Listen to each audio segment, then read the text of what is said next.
23 की महाभारत देख रहे हैं आप और मैं हूं आपके साथ सुमित शर्मा। पीएम मोदी के दौरे को लेकर सीएम हाउस में बैठक हुई। बैठक में सीएम शिवराज, प्रदेश अध्यक्ष वीरेश शर्मा, प्रदेश प्रभारी मुरलीधर राव, प्रदेश संगठन महामंत्री तंत्र शर्मा मौजूद रहे। राष्ट्रीय सह संगठन मंत्री शिव प्रकाश भी बैठक में मौजूद रहे। बैठक में पीएम के दौरे को लेकर रणनीति बनी है। बैठक में पीएम के रोड शो को लेकर भी चर्चा हुई है। पीएम का रोड शो 1.5 से 2 किलोमीटर तक लंबा हो सकता है, जो रोशनपुरा चौराहे से मोतीलाल नेहरू स्टेडियम तक होगा। बैठक के बाद नेताओं को अलग अलग जिम्मेदारियां दी गई हैं। इसके बाद सीएम ने भोपाल के साथ ही शहडोल संभाग के अधिकारियों की बैठक ली। बैठक में दोनों जिलों के आला अधिकारी के साथ रेलवे के अधिकारी भी मौजूद रहे।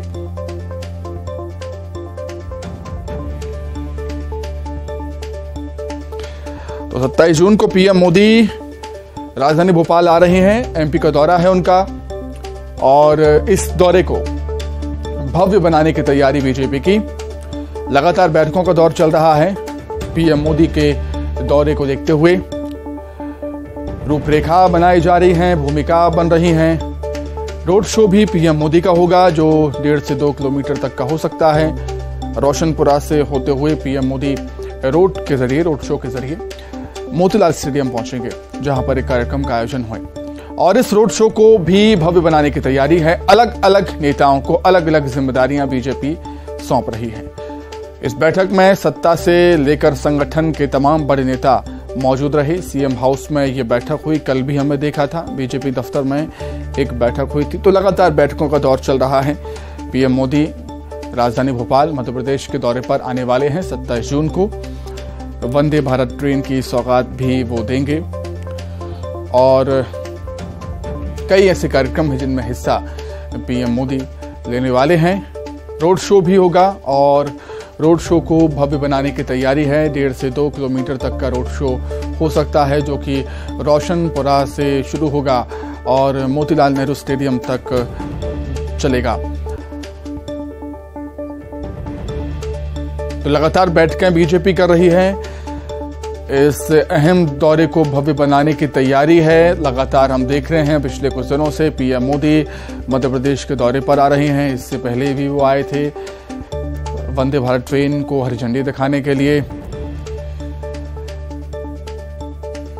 कूनो नेशनल पार्क में चीतों को रिलीज करने के लिए कई दफे कई महत्वपूर्ण कार्यों के लिए पीएम मोदी मध्य प्रदेश के दौरे पर आए हैं और एक बार फिर पीएम मोदी मध्य प्रदेश के दौरे पर आने वाले हैं। 27 जून वो तारीख है जब पीएम मोदी भोपाल पहुंचेंगे।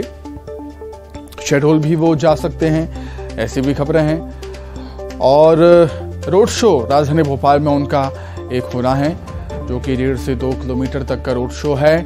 रोशनपुरा चौराहे से शुरू होगा, मोतीलाल नेहरू स्टेडियम तक चलेगा। इस रोड शो को भव्य बनाने की पूरी तैयारी है बीजेपी की। इस पूरे दौरे को भव्य बनाने की तैयारी है बीजेपी की और यही वजह है कि बीजेपी लगातार बैठकें कर रही है। सत्ता से लेकर संगठन के तमाम बड़े नेता इस बैठक में मौजूद रहते हैं। कल भी बीजेपी दफ्तर में एक बैठक हुई थी और आज सीएम हाउस में एक बैठक हुई है। अधिक जानकारी के लिए हम सीधे रुख करेंगे भोपाल का। सहयोगी शैलेंद्र सिंह चौहान हमारे साथ जुड़े हुए हैं। शैलेंद्र, देश के प्रधानमंत्री मध्य प्रदेश के दौरे पर आ रहे हैं, भोपाल पहुंचेंगे। जाहिर सी बात है सत्ता से लेके संगठन के तमाम बड़े नेता रणनीति बनाने में जुटे हुए हैं। कहने का मतलब बैठकों का दौर लगातार जारी बीजेपी में। जी सुमित, देखिए आज सीएम हाउस में एक बड़ी महत्वपूर्ण बैठक हुई है, क्योंकि पीएम मोदी 27 जून को मध्य प्रदेश के शहडोल और भोपाल 2 जिलों में रहेंगे और ये दोनों आयोजन मध्य प्रदेश में बीजेपी के चुनाव शंखनाद से जोड़कर माने जा रहे हैं।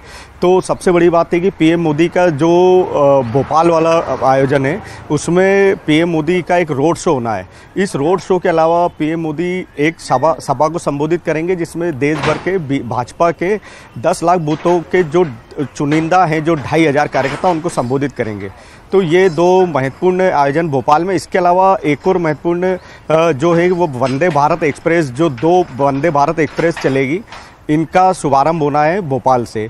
तो भोपाल के रानी कमलापति स्टेशन पर इसका शुभारंभ होना है। तो सीएम हाउस में इन तीनों कार्यक्रमों को लेकर बैठक हुई है। वहाँ पर यहाँ के मध्य प्रदेश के डीजीपी, यहाँ पर मध्य प्रदेश के मुख्य सचिव, इसके अलावा रेलवे के डीआरएम, जो तमाम वो अफसर उपस्थित थे जिनके भी सुरक्षा व्यवस्था को लेकर, आयोजन की रूपरेखा को लेकर सारी चर्चा हुई है। सीएम ने निर्देशित किया है कि किस तरीके से कहाँ पर व्यवस्थाएं की जाना है, खास तौर पर क्योंकि पीएम मोदी से जुड़ा मामला है तो सुरक्षा व्यवस्थाएं काफ़ी कड़ी होती है। तो उस हिसाब से सारी रणनीति और सारी बैठकों पे चर्चा हुई है कि इसके अलावा जो सबसे महत्वपूर्ण है, जो रोड शो होना है वो करीब 2 किलोमीटर लंबा होगा। तो इस 2 किलोमीटर लंबी रोड पर किस तरह से कौन लोग रहेंगे और कार्यकर्ता रहेंगे। तो यहाँ पर ये चर्चा भी सामने आई है कि जो मध्य प्रदेश में जो लाडली बहना योजना है, इसकी जो हितग्राही हैं वो हितग्राही बहनें यहाँ पर इस रोड के बीच में एक तरफ रहेंगी और पीएम मोदी का जब रोड शो गुजरेगा तो ये बहना से कोशिश की जाएगी कि वो और पीएम मोदी सीधे मुखातिब हो। तो इस तरह का एक पूरी योजना पे बनी है। लेकिन अभी और आगे क्योंकि पीएमओ से फाइनल रूट आना है कि क्या क्या रहेगा, क्योंकि शेड्यूल अभी पीएमओ से फाइनल नहीं आया है। लेकिन आज बैठक में सारी सुरक्षा व्यवस्था और इंतजामों को लेकर चर्चा हुई है। मोतीलाल नेहरू स्टेडियम जहां पर सभा होना है वहां पर किस तरह की तैयारियां हैं, किस तरह का इंतजाम होना है, क्योंकि अब मानसून का भी समय है। तो वहां पर यह तय हुआ कि वाटर प्रूफ एसी डोम लगाया जाएगा। इसके अलावा और भी इंतजाम वहां किए जा रहे हैं ताकि किसी भी तरह की निश्चित तौर पर बीजेपी पीएम मोदी के दौरे को भव्य बनाने की पूरी कोशिश यहां पर कर रही है और यही वजह है कि बैठकों का दौर लगातार जारी है बीजेपी में। शैलेंद्र, आपका बहुत धन्यवाद जुड़ने के लिए। आगे बढ़ते हैं। 27 जून को पीएम मोदी के दौरे को लेकर बीजेपी अब तैयारियां कर रही है। भोपाल में होने वाले डिजिटल रैली और रोड शो को लेकर तैयारियां हो रही हैं। रैली के लिए मोतीलाल नेहरू स्टेडियम में वाटरप्रूफ एसी का डोम तैयार किया जा रहा है। वहीं स्टेडियम में 3000 लोगों के बैठने की व्यवस्था भी होगी। मध्य प्रदेश में भाजपा के चुनावी अभियान का शंखनाद 27 जून से होगा। प्रधानमंत्री नरेंद्र मोदी 27 जून को भोपाल में होंगे। हम खड़े हैं मोतीलाल नेहरू स्टेडियम में। इस स्टेडियम में पीएम मोदी की एक बड़ी सभा होगी। इस सभा के लिए भाजपा ने देश भर के 10 लाख डिजिटल बूथ में से उन 2500 चुनिंदा कार्यकर्ताओं को बुलाया है जो यहां पर पीएम मोदी को सीधे सुन सकेंगे। कैमरामैन दीपक के साथ शैलेंद्र चौहान, न्यूज 18 भोपाल। कांग्रेस की नारी सम्मान योजना के फॉर्म में समोसा कचौड़ी बिकने का एक वीडियो सामने आया है। इस वीडियो के आधार पर बीजेपी ने कांग्रेस पर जमकर निशाना साधा। चिकित्सा शिक्षा मंत्री विश्वास सारंग ने कहा कि कांग्रेस की नारी सम्मान योजना का गलत तरीके से इस्तेमाल किया जा रहा है।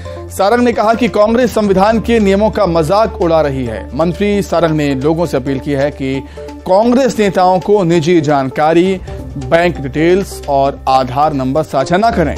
सिर्फ सरकार के पास ही योजना को इस तरह संचालित करने का अधिकार है।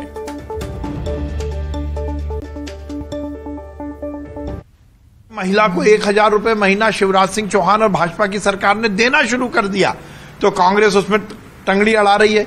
और कांग्रेस के ये छुट भैये नेता भोली भाली बहनों के आधार कार्ड और बैंक का डिटेल ले रहे हैं जिससे उनके बैंक अकाउंट से वो पैसे निकाल लें। आधार का नंबर लेना इस देश के संविधान में परमिसिबल नहीं है। भारतीय जनता पार्टी और प्रमाण और तथ्य का दूर दूर तक कोई नाता रिश्ता नहीं है। भारतीय जनता पार्टी मतलब बहुत झूठी पार्टी। जब उनको अपनी हार निश्चित तौर पे नजर आने लगी है तो इस प्रकार के हथकंडे पे उतर आए हैं। मैं तो उन्हें यही सलाह देती हूं कि अपने ऊपर कंसंट्रेट करें, अपनी स्ट्रैटेजी, अपनी पॉलिसी बनाएं। कुछ महिलाओं के लिए, युवाओं के लिए, किसानों के लिए कुछ करके दिखाएं। पर 18 साल में जो पार्टी नहीं कर पाई वो निश्चित तौर से अभी भी कुछ महीनों में कुछ नहीं कर पाएगी। तो इसी खबर पर अधिक चर्चा करने के लिए अनुराग श्रीवास्तव हमारे साथ जुड़े हुए हैं, सहयोगी भोपाल से। अनुराग, लाडली बहना योजना की कार्ड के तौर पर कांग्रेस नारी सम्मान योजना लेकर आई, लेकिन जब ये वीडियो सामने आया तब से ही बीजेपी कांग्रेस पर हमलावर। बिल्कुल। देखिए, नारी सम्मान योजना को लेकर जिस तरीके की का वीडियो वायरल हो रहा है और जो नारी सम्मान के जो आवेदन फॉर्म हैं जिनको भरवाने का काम कांग्रेस के नेता और कार्यकर्ताओं के द्वारा किया जा रहा था, उसी पर जो समोसे और नाश्ते परोसे जाने की तस्वीरें निकल कर आई हैं, इसी को लेकर अब बीजेपी हमलावर है। और बीजेपी अब इस बात को लेकर सवाल उठा रही है कि आधार कार्ड और जो बैंक अकाउंट नंबर है, क्या लेने का अधिकार कांग्रेस पार्टी को है, क्योंकि बीजेपी इस बात की भी आशंका जता रही है कि यदि गलत इस्तेमाल होता है आधार कार्ड और बैंक अकाउंट का, तो बैंक अकाउंट से पैसे भी निकाले जा सकते हैं। तो एक तरीके से बीजेपी इस पूरे मामले पर कार्रवाई करने की मांग भी उठा रही है। लेकिन दूसरी तरफ कांग्रेस का कहना है कि जो वायरल वीडियो है वो फेक वीडियो है, उसको फेक तरीके से तैयार किया गया और किसी भी तरीके से आधार कार्ड या बैंक अकाउंट का गलत उपयोग नहीं किया जा रहा। कुल मिलाकर जो नारी सम्मान योजना है, एक तरफ जहां राज्य सरकार लाडली बहना योजना का प्रचार प्रसार कर रही है, वहीं दूसरी तरफ कांग्रेस को इस बात की उम्मीद है कि नारी सम्मान बिल्कुल अनुराग। और बीजेपी कांग्रेस का और क्या कुछ कहना है इस पर वो भी हम जान लेते हैं। बीजेपी की तरफ से नेहा बग्गा जी हमारे साथ जुड़ी हुई हैं। नेहा जी, बहुत स्वागत करता हूं आपका न्यूज 18 मध्य प्रदेश छत्तीसगढ़ में। क्या कुछ कहेंगे नेहा जी? कांग्रेस कह रही है कि फेक वीडियो है और किसी भी तरीके का कोई गलत इस्तेमाल जनता की पर्सनल डिटेल के साथ नहीं हो रहा है। देखिए, कांग्रेस ने सदैव ही महिलाओं को दोयम दर्जे का समझा है और ये तो हमने देखा है, पर उसके साथ साथ में कांग्रेस ने इस बार मध्य प्रदेश की महिलाओं के साथ एक बहुत बड़ा षड्यंत्र रचा है। अपनी छपास की राजनीति के लिए भूली भाली जो मध्य प्रदेश की महिलाएं हैं उनको गुमराह करके उनकी पर्सनल डिटेल्स ली गई हैं, जिसमें समग्र आईडी नंबर है, आधार कार्ड का नंबर है, मोबाइल नंबर है, और ये जो फॉर्म्स भरवाए गए वो आज गली गली मोहल्ले मोहल्ले में गिरे हैं। कहीं पर इसमें प्लेट के तौर पर इसको समोसे कचौड़ी परोसे जा रहे हैं, कहीं मंगोड़े परोसे जा रहे हैं, कहीं ये कोन बन गया है मूंगफली का, और कहीं पर ये बदमाशों के हाथ लग गया है। कल को अगर इन महिलाओं के साथ में साइबर फ्रॉड होता है, कल को अगर इन महिलाओं के बैंक अकाउंट में जो पैसा है उसको निकाल लिया जाता है या कोई बदमाश इनके साथ छेड़खानी करता है, तो क्या कांग्रेस पार्टी इसकी जिम्मेदारी लेगी? क्या कमलनाथ जी इसकी जिम्मेदारी लेंगे? क्या प्रियंका गांधी इसकी जिम्मेदारी लेंगी? भारतीय जनता पार्टी को जब इस संज्ञान में आया तो हमने प्रदेश की महिलाओं के साथ संवाद करके आग्रह किया है कि इस प्रकार की जो गोपनीय आपके दस्तावेज हैं वो कांग्रेस। बिल्कुल नेहा जी, आपके सवाल का जवाब ले लेते हैं हम। अजय यादव जी भी जुड़ गए हमारे साथ कांग्रेस से। अजय जी, बहुत स्वागत है आपका न्यूज 18 मध्य प्रदेश छत्तीसगढ़ में। नेहा जी कह रही हैं कि इस फॉर्म के जरिए अगर किसी महिला बहन के साथ गलत हुआ तो क्या इसकी जिम्मेदारी कांग्रेस लेगी, कमलनाथ जी लेंगे या प्रियंका गांधी जी लेंगी? देखिए, मध्य प्रदेश में तो भाजपा सरकार में महिलाओं के साथ प्रतिदिन गलत हो रहे हैं, तो जो जिम्मेदार पद पे हैं उनने कभी जिम्मेदारी नहीं ली, तो भारतीय जनता पार्टी के नेताओं को इस तरह की बात करने का कोई अधिकार नहीं है। केवल और केवल झूठ और भ्रम फैलाते हैं। कांग्रेस नारी सम्मान योजना लाई, पूरे मध्य प्रदेश में स्वेच्छा से माताओं बहनों ने भारी उत्साह के साथ फॉर्म भरे हैं। हमने कोई सरकारी तंत्र नहीं लगाया इन फॉर्म को भरवाने के लिए। उसके बाद भी 50 लाख से ज्यादा फॉर्म अब तक भरे जा चुके हैं और आखिरी सीमा आने तक आप देखेंगे कि ये करोड़ों में संख्या पहुंच जाएगी। तो माताओं बहनों का पूरा विश्वास है कि कमलनाथ जी की सरकार आ रही है, इसलिए नारी सम्मान योजना में भारी उत्साह से फॉर्म भर रहे हैं। कहीं कोई लालच नहीं है, कहीं कोई सरकारी तंत्र नहीं है, तो भाजपा नेता क्यों घबरा रहे हैं? 19 सालों तक प्रदेश की जनता का शोषण किया और चुनाव के समय। अच्छा अजय जी, एक चीज आप मुझे ये बताइए कि अभी से ही फॉर्म भरवाने की प्रक्रिया क्यों शुरू कर दी है? क्या कांग्रेस आश्वस्त है कि कांग्रेस की सरकार ही बनने वाली है? अगर सरकार बन जाए उसके बाद ये योजना लाइए, उसके बाद फॉर्म भरवाइए, अभी से ही ये सब प्रक्रिया क्यों? देखिए सुमित जी, ना केवल कांग्रेस के नेता कार्यकर्ता बल्कि प्रदेश की जनता भी आश्वस्त है कि कमलनाथ जी के नेतृत्व में कांग्रेस की सरकार बनने जा रही है और भारतीय जनता पार्टी 50 सीटें भी नहीं पा पाएगी इस मध्य प्रदेश में। और ये फॉर्म इसलिए भरे जा रहे हैं, अभी से शपथ लेते ही पहले हफ्ते में नारी सम्मान योजना प्रदेश में लागू होने वाली योजना होगी और मध्य प्रदेश की माताओं बहनों को कमलनाथ जी की शपथ लेते ही तत्काल 1500 रुपए का लाभ देना कांग्रेस पार्टी चाहती है।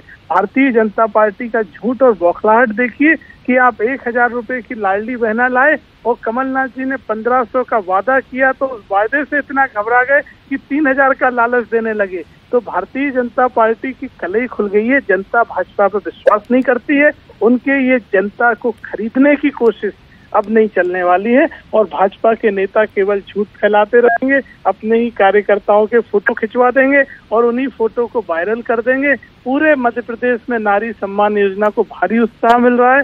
प्रतिदिन हम जैसे कार्यकर्ता सैकड़ों लोगों के फॉर्म भरवा रहे हैं और आप चाहें तो हम आपको वो वीडियो भी दे सकते हैं और उन लोगों से बात भी करवा सकते हैं। ठीक है। नेहा जी कुछ कहना चाहेंगी? अजय जी के सवालों का जवाब देना चाहेंगी आप? नेहा जी ये देखिए, कांग्रेस ने जिस प्रकार की ठगी करी है, भारतीय जनता पार्टी इस पे गोपनीयता भंग करने को लेकर विधि विशेषज्ञों से चर्चा कर रही है और कांग्रेस को करारा जवाब मिलेगा।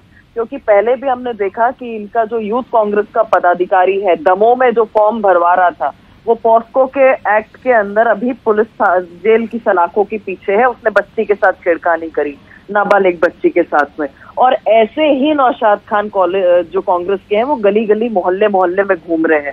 हम सभी जानते हैं कि विपक्ष में होने के नाते, पार्टी में होने के नाते, कोई भी पार्टी इस प्रकार के दस्तावेज एकत्रित नहीं कर सकती है।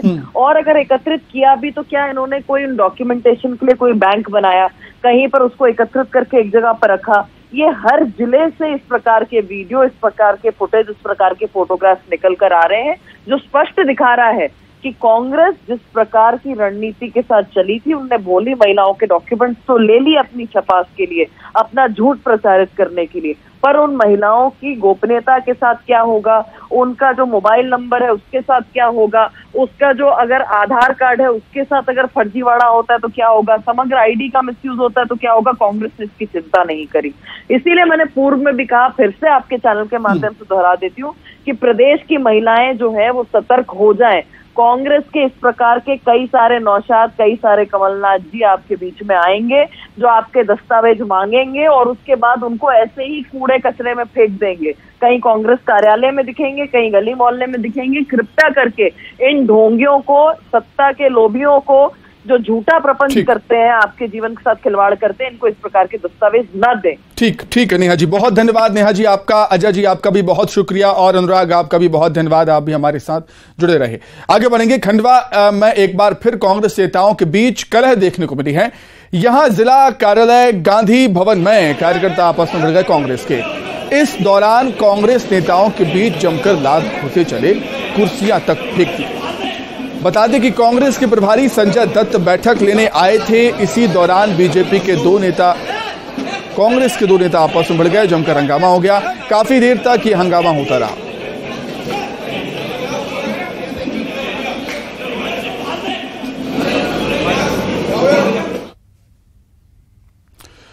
सुना होगा आपने।